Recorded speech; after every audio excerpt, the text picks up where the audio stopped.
Welcome to Fade to PB8. In this episode, we'll be coloring in Link from The Legend of Zelda, and he's sitting by a fire in the Gerudo Valleys with some ruins and a mountain in the background. It will be a nighttime coloring with the main source of light being this fire that I'm coloring in right now. Now, normally I like to start in the background, but I also like to know what my light sources are, so I'm just doing the fire right away. Key thing here is the fire is kind of a small area, and I've selected 7 markers from light yellow to kind of an orangish red.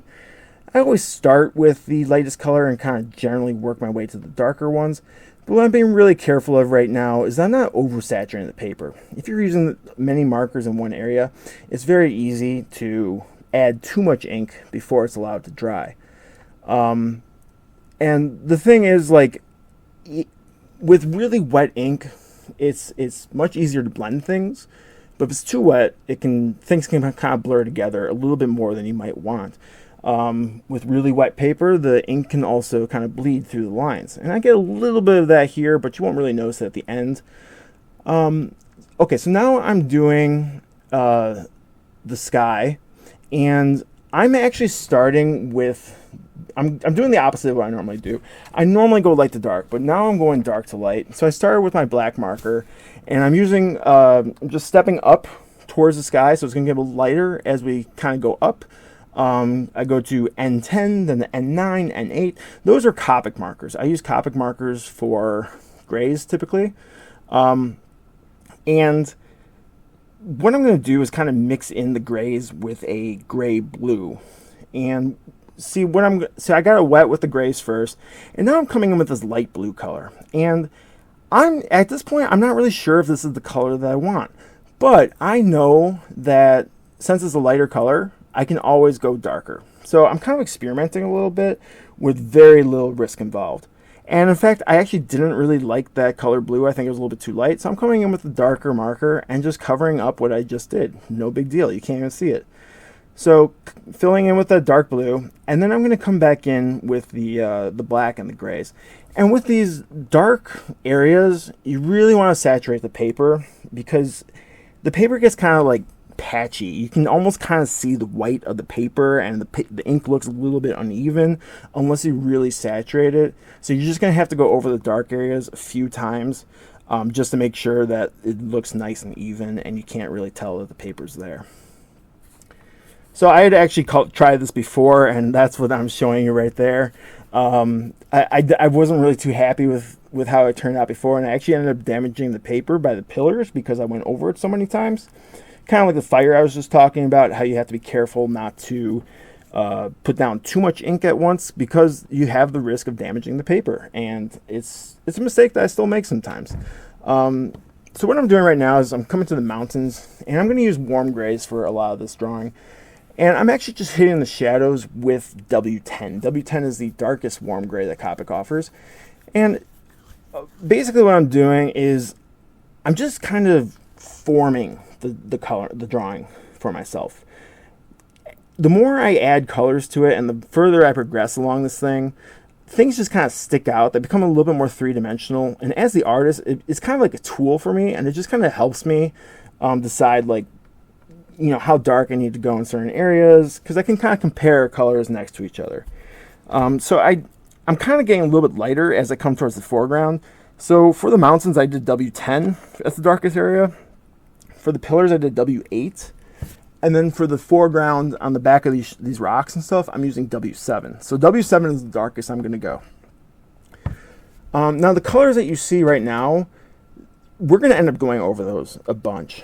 Okay, so, and these shadows might get a little bit blurred, they might change a little bit, so at the very, very end, I'm going to come back and hit these shadows one more time.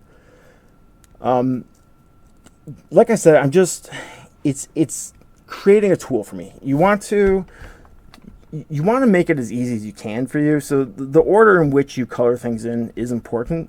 I generally save the kind of like the most important thing for last, so that'll be Link in this case. And the reason why I do that is I want all the colors around him to be established. So I really know how dark I need to go, what kind of tone, what kind of shadows, how much contrast, things like that. If I started with Link, I wouldn't really have any reference points. And sure, I could color in Link, but then it might be hard to kind of make him match his surrounding areas. So coming in right now with W6 is a slightly lighter shadow. I'm still hitting all the shadows right now. And take your time up front. I mean, the nice thing about the beginning parts of these drawings, and generally speaking, I go light to dark.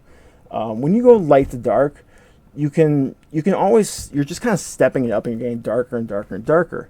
And each time you add a new layer, the paper gets slightly more wet. And we want wet paper. I love wet paper. It makes it a lot easier to blend. It makes it easier to correct mistakes when the paper's wet. And you can actually kind of lighten up the ink a little bit if you have the paper wet. So if I start with a dark marker, now you can shade dark to light. But if you put that dark marker down on dry paper, there's really no change in the color. But if you put a dark marker down on wet paper, you can actually lighten it up a little bit and change the color a little bit more. And so those dark colors are going to be the ones that really show towards the end of the drawing. I like to save it for last. So coming in, I'm going to be kind of simultaneously doing the pillars and the mountain at the same time because I'm using the warm grays together. So I'm coming back to the mountains, and I've got W9, it looks like. So I'm just kind of extending those shadows a little bit. Honestly, you can barely tell the difference between W9 and W10 with these Copics. You can see the palette in the upper right-hand corner, and you can just see how it kind of steps up. But, you know, a lot of this coloring is going to be very subtle, very small changes, very gradual changes. And at the end, all those subtle, small changes are going to add up, and it's going to make everything look a little bit more realistic. So now I'm coming with W6. W6 is going to be my lightest color for the pillars and for the mountains. And basically what I'm doing is establishing a minimum and a maximum as far as how dark I go. And so now the mountains will be kind of colored in, and all I really have to do is just kind of blend the light to the dark. Now, as of right now, the light ink will be much more damp. The darker colors might have dried up by now, but that's okay. We can just go over those dark areas again and get the paper wet, and that will make it a little bit easier to blend everything together.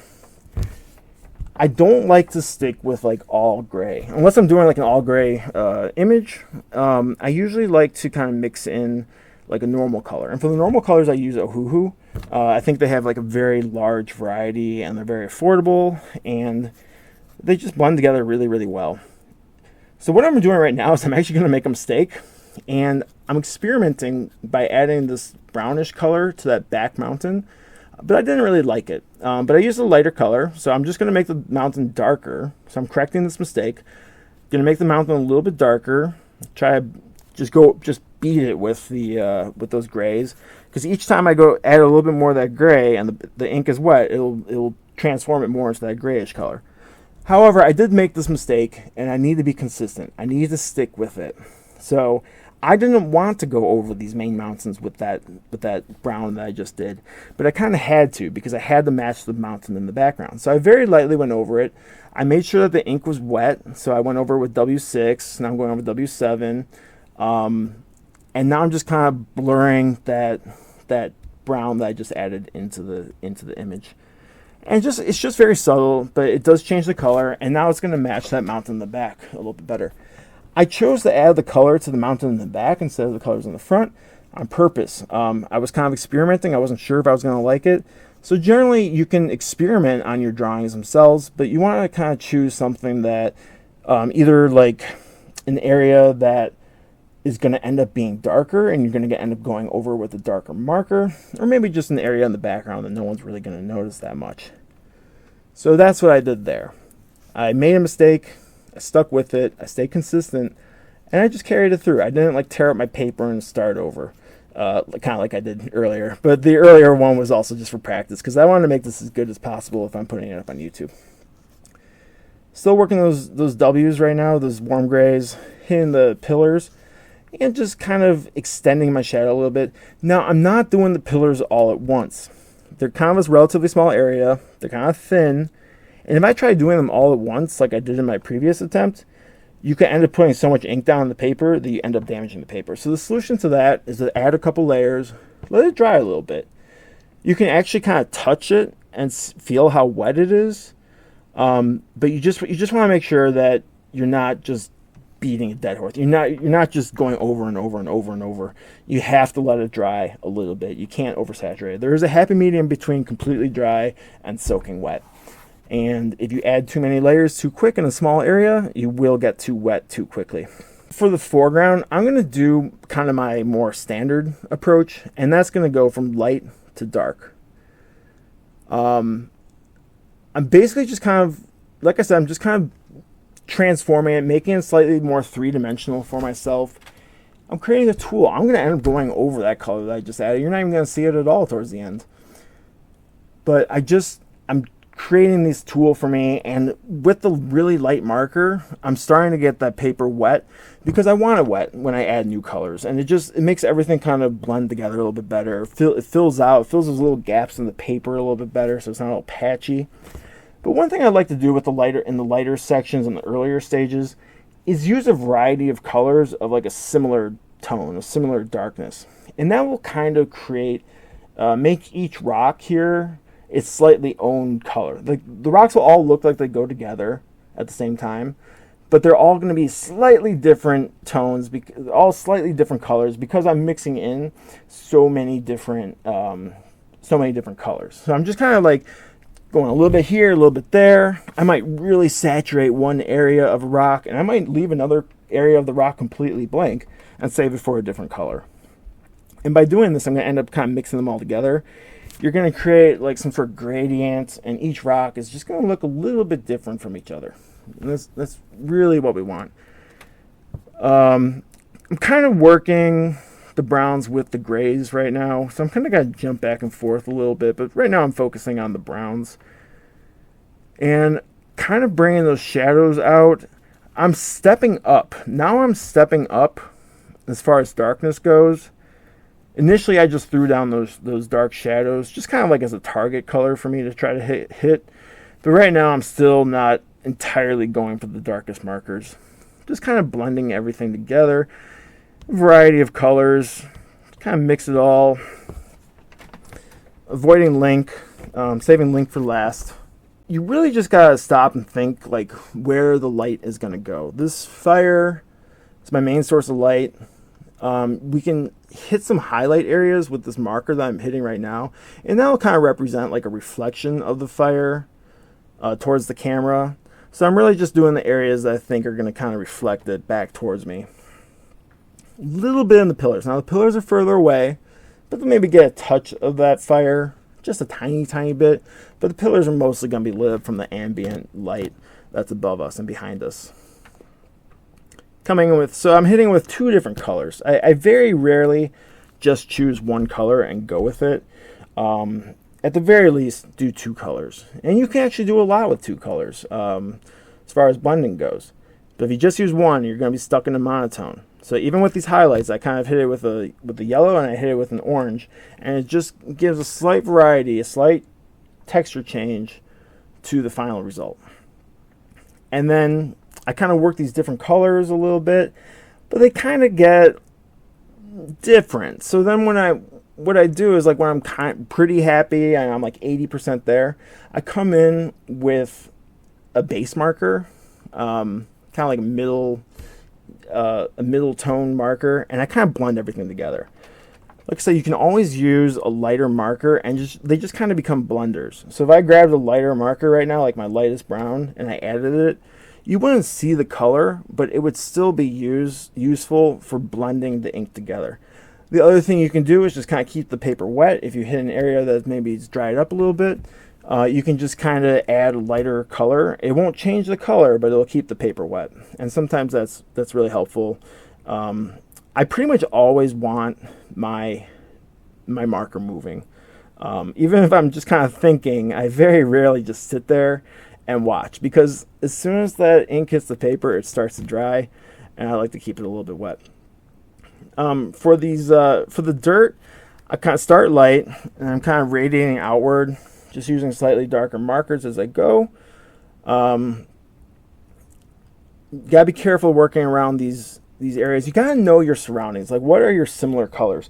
You might have noticed before when I went over with that kind of light brownish color, I actually went over the debris here and the dirt, because I knew that it was kind of a common color. It was a lighter color that's going to go away. So it was okay to go over the lines. But like once you start working the darker colors, you don't want to go over the lines. It's just a little technique for speeding up your process and making things a little bit easier. Coming back in and hitting those shadows again. The shadows will kind of fade on you as you with each pass. And I'm kind of mixing in the grays with the browns.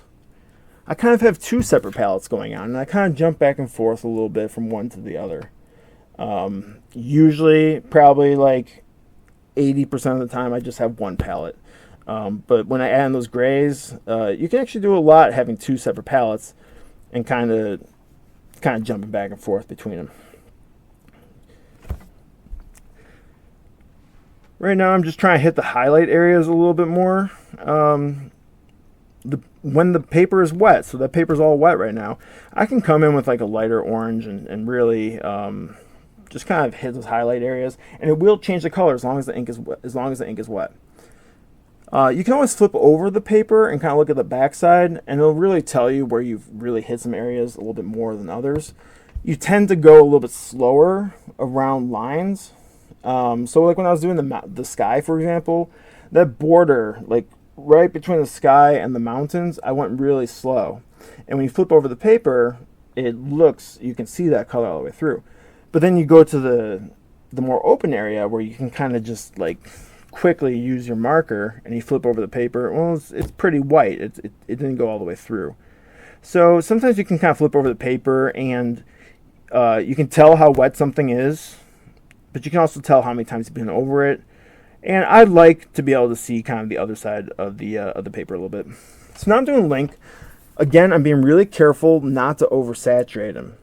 You can see my palette on the right, and I really only selected 2 or 3 colors for pretty much everything. If Link were much bigger, I would probably choose 4 or 5 colors for everything. But there's just not enough room to add in those details. You really just can't work really, really fine details with marker. But this is about as close as it gets. I started with the skin, because skin generally has many, many colors. I started with the skin because I'm letting it dry a little bit while I work on other areas, and I'll come back and revisit the skin. As I throw in this green, I'm kind of mixing in the green with green-gray and jumping back and forth again. So I started with the lightest green-gray, then I went to the lightest green, then I went to the second green-gray, then I went to the second green. Trying to determine how gray I want it to be, and this is what I was talking about at the very beginning. I'm looking at his surroundings, and I'm trying to make him match his surroundings a little bit. If I had started with Link, I would have no idea that the green markers were too green and I needed to go a little bit more gray. I would have no idea. But since I've got all that gray in the background with the warm grays, it kind of tells me, you know what, we need to make this a little bit more gray. Simple shading on his legs and his shoes. I very rarely go monotone, but for the shoes, I just chose one brownish color. Also work with the drawing that you have. Some drawings are just strictly lines. Some drawings have a little bit of shadow in them, have a little bit of shading in them, and you should work with that shading. I know it kind of takes away the fun, it takes away the challenge if the drawing that you choose has the shading built in, but just work with it. You might not need to blend quite as much. So I started off with a pretty bright yellow for his hair, and it just didn't really match the surroundings. So I brought in kind of like a lye-ish color, slightly more brown, and I just brought his hair to match the surroundings a little bit more. And one thing you can do to kind of bring all the colors together is just find a couple common markers and use them in multiple areas. Kind of like I did for the dirt and for the debris around it. I used like a very light brown, and I just kind of brought them all together. So right now I'm almost done, but I'm revisiting all those shadows at the very beginning that we hit because they've kind of blurred away, or I've kind of mixed them in with different colors, and I want the shadows to pop a little bit more. I might have also missed some areas, and now that I'm looking at it, maybe the contrast between the side of a rock and the back of the rock isn't quite right, and maybe the back of the rock deserves to be a lot darker. So that's kind of what I'm doing right now, is just hitting those reverse highlights, as I call them. And the reverse highlights of the dark areas really help make things pop. They make the bright colors pop. It establishes a lot of contrast. We like contrast with markers, and it just Yeah, it just helps bring everything to life. You won't really notice the dark areas, so like at first glance, like when I just look at this thing, I don't look specifically at the dark shadows and stuff. My eyes go straight to the fire and they go straight to Link. But I notice everything in the background. I notice the foreground. And those shadows are really just going to make Link pop so much more as if I hadn't gone over this. And if you're curious, just rewind a minute or two in this video and compare. Do a comparison before and after I add these shadows at the very, very end. And I think you'd be amazed how much these final touches make the colors pop. Just be careful. Towards the end, when you're working with the darker colors, those are the colors are really going to show. So as you progress through the drawing and you work in the darker colors, those are the ones that are going to stick out more. And it's going to be a little bit easier, a little bit harder to correct your mistakes as you go. So that about wraps it up. I hope you enjoyed this drawing, and we will see you in the next video.